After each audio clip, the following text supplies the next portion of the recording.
Harmon Snow, a genocide investigator recognized for over a decade of work on war crimes, crimes against humanity, and genocide. Felicien Kabuga was the wealthiest man in Rwanda in October of 1990. Up until 1994, he was the wealthiest man in Rwanda. He was a billionaire. He had businesses in coffee and tea, some in communications. He was definitely involved in importing, exporting, for example, farm implements. He was in basketry. He was in adzes and hoes and machetes. Machetes are, almost everybody in Africa, in many places, everybody has a machete. But the RPF narrative is, and the U.S.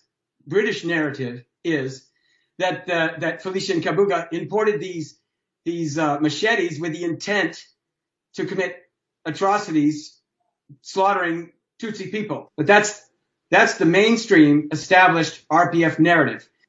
That was not the case at all.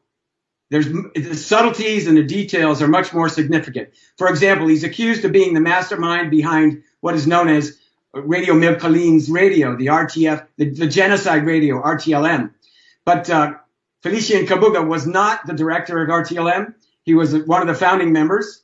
And RTLM was just one of the many radio stations that existed from 1993, 1994. The RPF, Rwandan Patriotic Front, Paul Kagame's people, backed by the United States and Britain and Canada, were also broadcasting hate genocide radio. But this part is never brought out because it doesn't serve the powers that be, which would be keeping the Kagame regime in place so that many people can make a lot of money. Now, they took all of Felicien Kabuga's businesses. They took all of his mansions. They took all of his networks. They took everything away. The last thing that the Rwandan Patriotic Front wants is anybody in a position to be able to challenge the narrative or their power holding. And that means you don't want anybody like Felicien Kabuga, a wealthy man, to be able to fund a revolution against the true genocidaires, which would be the Rwandan Patriotic Front.